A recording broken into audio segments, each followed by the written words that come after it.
சங்கரன்கோவில் அருகே மைப்பாறை கிராமத்தில் பட்டாசு ஆலையில் வெடி விபத்து. 20ற்கு மேற்பட்ட அறைகள் தரைமட்டமானது. மதிய உணவு வேலை என்பதால் பணியாளர்கள் சாப்பிட சென்றதால் பெரும் விபத்து தவிர்க்கப்பட்டுள்ளது. தென்காசி மாவட்டம் எல்லை பகுதியான திருவங்கடம் தாலுகாவிற்கு உட்பட்ட மைப்பாறை கிராமத்தில் விருதுநகர் மாவட்டம் புலிப்பாறைப்பட்டியை சேர்ந்த வெங்கட்ராமணி என்பவருக்கு சொந்தமான ஏவிஎம் என்ற பட்டாசு ஆலை செயல்பட்டு வருகிறது. இந்த ஆலையை கடந்த சில மாதங்களுக்கு முன்பு இருந்து சிவகாசி சிந்துராஜபுரம் பகுதியை சார்ந்த ராதாகிருஷ்ணன் என்பவர் ஆலை நடத்தி வந்துள்ளார்.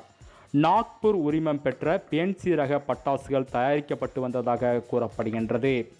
நேற்று வழக்கம்போல் 50ற்கு மேற்பட்ட பணியாளர்கள் பணியாற்றி வந்ததாக கூறப்படுகின்றது. நேற்று மதியம் பணியாளர்கள் உணவு சாப்பிட்டு கொண்டு இருந்த போது திடீரென்று பயங்கர சத்தத்துடன் வெடி விபத்து ஏற்பட்டுள்ளது. இதனால் அதிர்ச்சியடைந்த ஊழியர்கள் நாலாபுரமும் சிதறடித்து ஓடினர். பட்டாசுகள் தொடர்ந்து வெடித்தது மட்டுமின்றி அருகில் இருந்த சுமார் 10 ஏக்கர் பரப்பு தீப்பற்றி எரிந்தது. இது குறித்து தகவல் கிடைத்ததும் சங்கரன்கோவில், விருதுநகர், கழுகுமலை தீயணைப்பு நிலைய வண்டிகள் ஆலைக்குள் சென்று தீயை அணைக்க முற்பட்டனர். அதிக அளவு புகைமூட்டம் இருந்தது மட்டுமின்றி தொடர்ந்து பட்டாசு வெடித்து கொண்டு இருந்ததால் ஆலைக்குள் செல்ல முடியாத நிலைமை ஏற்பட்டது. இருந்த போதிலும் தீயணைப்பு துறையினர் 50ற்கு மேற்பட்டோர் உள்ளே சென்று நீண்ட போராட்டத்திற்கு பின் தீயை அணைத்தனர். இந்த வெடி விபத்தில் 20ற்கு மேற்பட்ட அறைகள் முற்றிலும் இடிந்து விழுந்து சேதமடைந்தது. மேலும் பல அணைப்பகுதிகள் அளவும் சேதமடைந்துள்ளது. விபத்தினை தொடர்ந்து அரசு மற்றும் தனியார் ஆம்புலன்ஸ்கள் தயார் நிலையில் வைக்கப்பட்டு இருந்தனர். விபத்து நடந்த பகுதி அருகே மக்கள் கூட்டம் அதிகமாக இருந்ததால் காவல்துறை லேசான தடியடி நடத்தி மக்களை கலைத்தனர். மேலும் பொதுமக்கள், பத்திரிகையாளர்கள் என யாரையும் ஆலை அருகே செல்ல விடாமல் தடுத்து நிறுத்தினர். இச்சம்பவம் குறித்து தகவல் அறிந்ததும் தென்காசி மாவட்ட வருவாய் அலுவலர் பத்மாவதி, சங்கரன்கோயில் வருவாய் கோட்டாட்சியர் கவிதா மற்றும் சட்டமன்ற உறுப்பினர் ராஜா, சங்கரன்கோயில் டிஎஸ்பி கதிர் உள்ளிட்டோர் சம்பவ இடத்திற்கு சென்று வெடி விபத்து குறித்து ஆய்வு மேற்கொண்டனர்.